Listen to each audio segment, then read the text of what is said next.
Oke, setelah proses instalasi Nessus yang cukup panjang, yang makan waktu kurang lebih 1 jam ya, sekarang kita sudah selesai menginstall Nessus. Kita sudah berada pada interface atau antarmuka dari Nessus yang bisa kita lihat tampilannya seperti ini. Oke, di sini kita bisa baca versi dari Nessusnya adalah Nessus Essentials. Ya, artinya adalah Nessus yang free, yang gratis. Oke, yang bisa kita gunakan untuk melakukan vulnerability analysis. Oke, di sini masih kosong, belum ada scanning yang kita lakukan. Untuk itu kita akan langsung saja membuat scan baru. Kita akan melakukan vulnerability analysis scanning pada Metasploitable. Oke, untuk membuat scan baru, kita lihat di sini ada tombol New Scan. Di sini yang berwarna hijau itu, kita tekan tombol New Scan. Oke, nah akan ada tampilan seperti ini. Ada banyak sekali fitur dari Nessus yang bisa kita gunakan, jenis-jenis scan yang bisa kita gunakan. Oke, dan yang paling atas ini pada discovery ini, kita bisa melakukan host discovery seperti yang kita lakukan dengan menggunakan net discover. Oke, dan juga dengan nmap. Dan di Nessus ini kita juga bisa mencari semua host yang aktif di dalam local network kita dengan menggunakan fitur yang ini, yaitu host discovery. Oke, tapi yang ingin kita lakukan di sini adalah kita akan melakukan vulnerability analysis. Untuk itu kita akan menggunakan fitur scanning. Oke. Ya, kita lihat di sini banyak fitur scanningnya. Ada basic network scan, advanced dynamic scan, malware scan, ada mobile device scan. Nah, di mobile device scan ini ada di sini katanya untuk menggunakan mobile device scan kita harus upgrade akun kita menjadi akun pro ya, yaitu yang Nessus yang profesional. Jadi kita harus membayar untuk menggunakan mobile device scan ini. Oke, tapi untuk tujuan tutorial ini kita tidak akan men-scan mobile device, kita akan men-scan Metasploitable, jadi kita bisa menggunakan akun Essentials ini.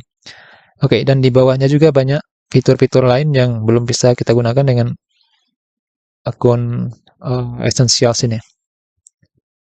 Oke, nah sekarang kita akan membuat scan untuk men-scan Metasploitable. Kita akan gunakan fitur yang ini, yaitu Basic Network Scan. Oke, klik yang Basic Network Scan ini. Oke, di sini kita harus mengisi dulu nama dan beberapa form yang lain. Nah, nama ini required, berarti harus ada namanya. Oke, kita buat scan, misalnya kita beri saja namanya Metasploitable, karena kita akan men-scan Metasploitable. Nah, deskripsi ini bisa kita isi, boleh tidak ya.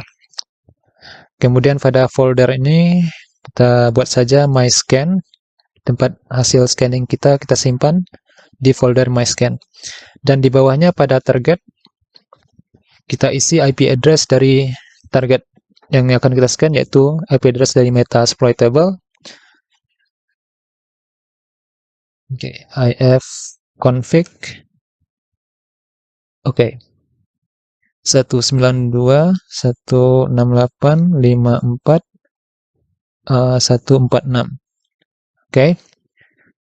Setelah kita isi nama tersebut pada yang di general ini, kita lihat yang schedule ini, dan schedule ini tidak ada yang perlu kita ubah karena kita tidak akan men-schedule scanning kita.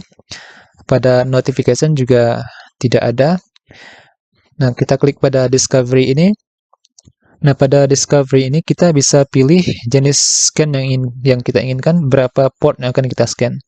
Nah, kita bisa pilih common ports, seperti pada nmap sebelumnya, kita bisa men-scan 100 port yang paling sering digunakan, yaitu common ports. Nah, pada Nessus ini kita juga bisa pilih port mana yang akan kita scan. Nah, ini ada common ports, atau kita ingin men-scan semua port scan, ya ini yaitu all ports ya.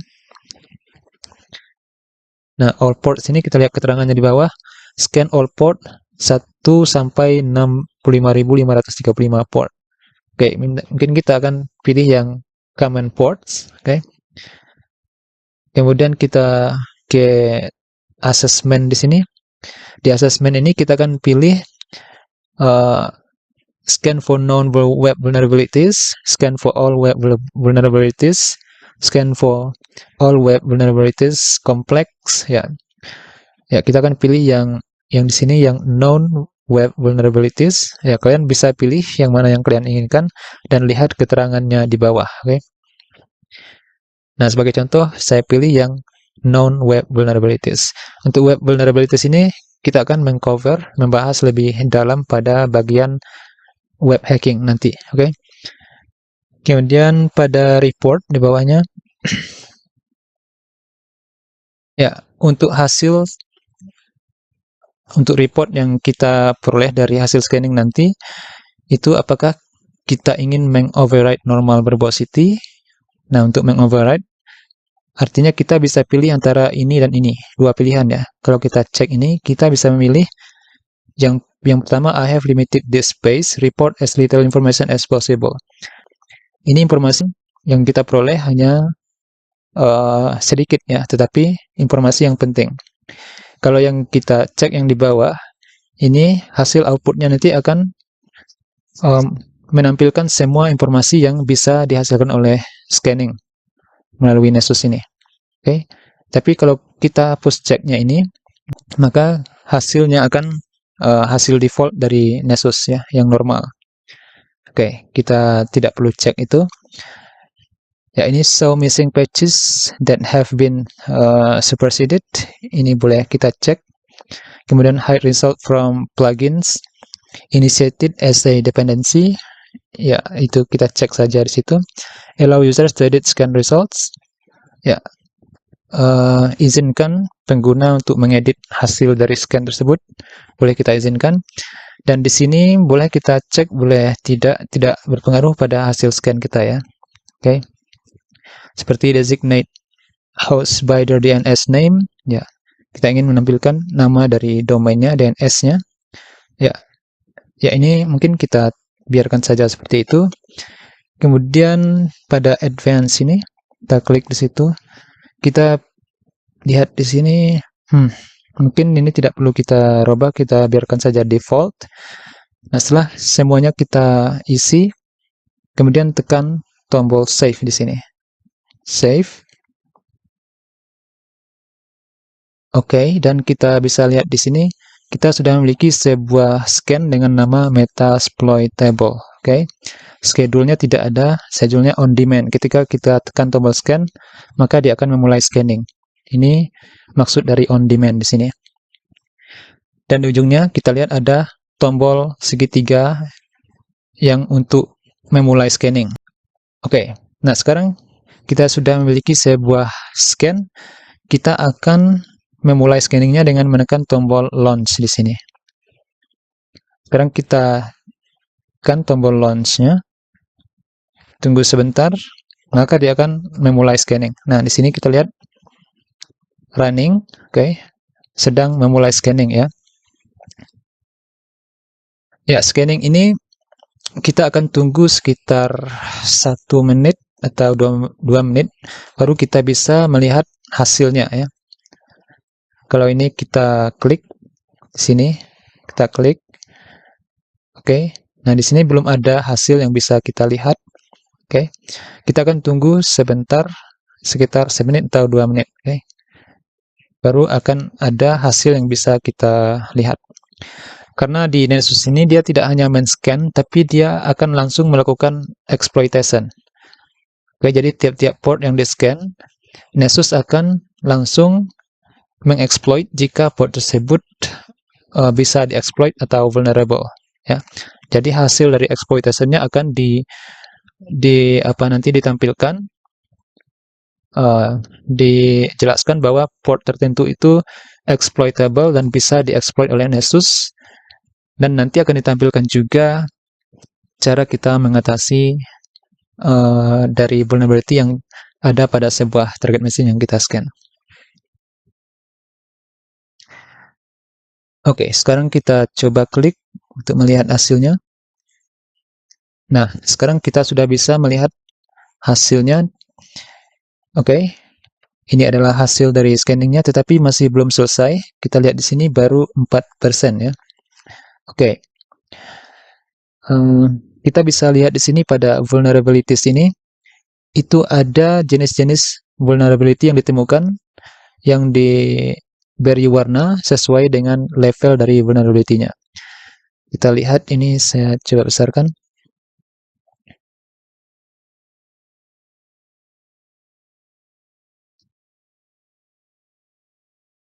Oke, di sini yang paling bawah ini yang berwarna biru itu levelnya yang paling rendah, yaitu disebut dengan info atau information disclosure.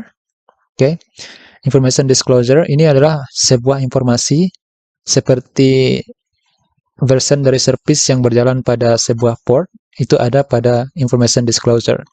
Information disclosure ini juga berguna untuk kita dengan mengetahui service yang berjalan pada sebuah port dan version dari software yang berjalan, kita bisa menganalisa apakah version tersebut vulnerable atau tidak. Oke, ya ini pada level yang paling bawah. Oke, information disclosure.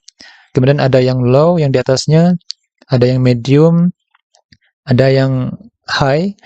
Oke, kalau kita arahkan tanda panah pada tiap-tiap warna itu, kita bisa lihat presentasenya di sini ya. Yang information disclosure itu sebanyak 82%, yang low, oke, yang medium 3%, oke, yang low belum ada mungkin ya. Yang medium 3%, yang high 9%, yang critical 6%. Dan level yang critical ini adalah level yang paling parah ya, yang sudah harus langsung diperbaiki sesegera mungkin. Karena ini sudah sangat vulnerable, yang critical ya. Sangat mudah untuk di-exploit. Oke. Nah, sekarang kita lihat pada hasilnya di sini.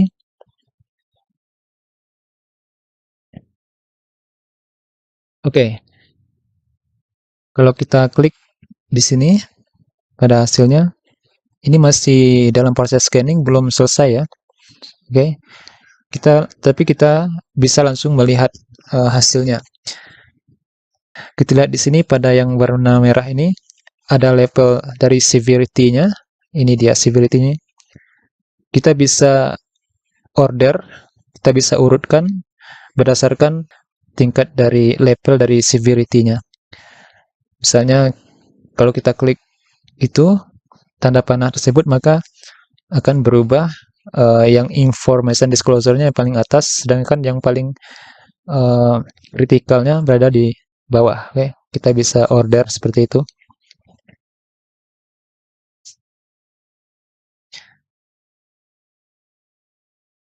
Oke, kita coba lihat yang ini. Ya, ini sudah ada beberapa yang kritikal. Ini kenapa kritikal, kita akan lihat ya. Informasi apa yang bisa kita peroleh dari ini. Kita klik misalnya ini yang NFS, Exported Share Information Disclosure. Kita coba tekan yang itu. Oke, kita lihat di sini NFS, Exported Share Information Disclosure. Oke. NFS ini adalah Network File System. Di keterangannya di bawahnya ini dijelaskan at least one of NFS shares exported by the remote server could be mounted by the scanning host. Ya, paling tidak ada satu network file system shares ini yang dieksported ke remote server bisa dilakukan mounting. Oke. Jadi katanya seseorang bisa saja menggunakan kerawanan itu untuk membaca atau menulis file pada remote host tersebut. Jadi ini sangat berbahaya, oke? Untuk sebuah host, sebuah komputer memiliki vulnerability seperti ini. Untuk itu kita diberi solusi supaya melakukan konfigur ulang dari NFS di remote host itu, supaya tidak boleh ada yang bisa menulis atau membaca file yang di-share pada NFS tersebut. tanpa ada izin dari admin authorized host. Oke. Jadi caranya kita lakukan ini untuk menyelesaikan problem tersebut, melakukan configuration ulang. Oke, masih berkedip-kedip, itu artinya masih belum selesai ya. Dan output dari hasil scan dari Nmap itu ada pada di sini, ditampilkan di sini, jadi lengkap sekali ya. Kita bisa baca di sini.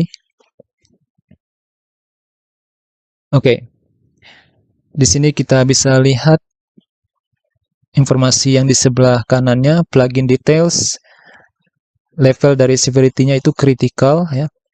Ada ID-nya, ada version-nya, kemudian ada tipenya remote.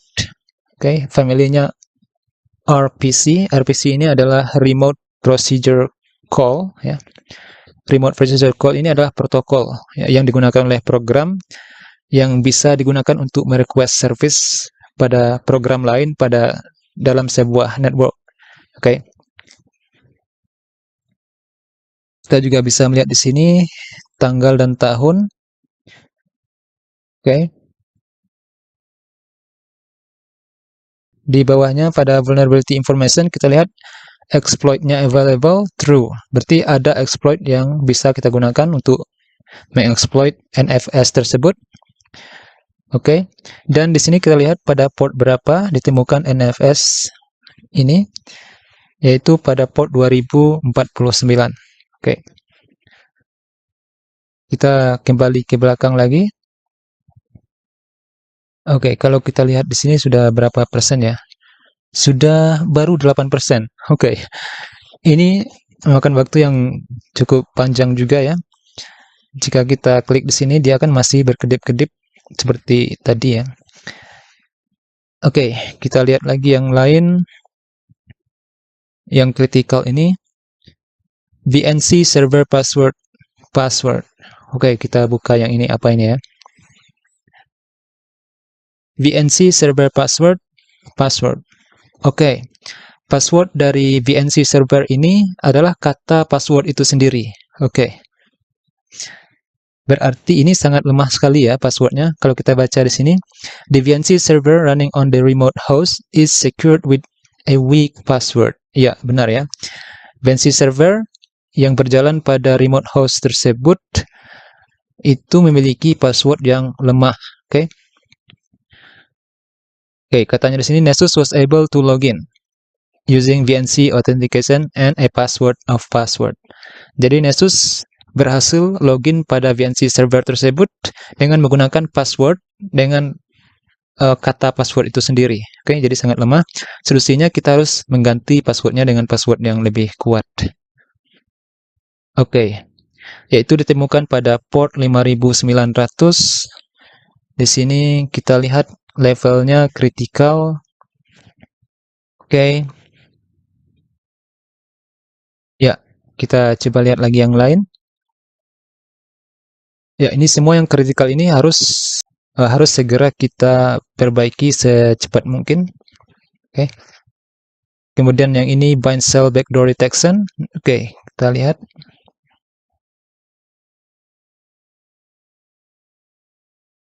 Oke, bind cell backdoor detection. Ya, tentang bind cell dan reverse cell ini kita akan bahas nanti di bagian exploitation ya.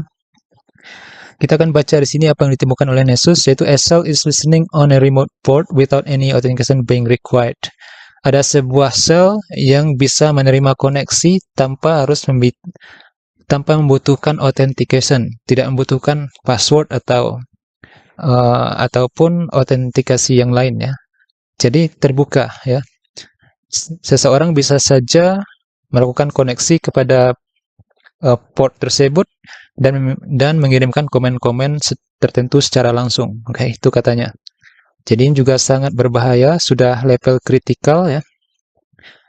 Dan ini adalah outputnya. Di sini kita lihat Nessus berhasil mengexploit dan berhasil memperoleh root. Kita lihat di sini, oke. UID sama dengan root di sini. Oke, jadi ini bisa dieksploit. Oke, kita lihat pada port 1524 ini. Oke, kita lihat di sini itu family-nya itu backdoor, oke.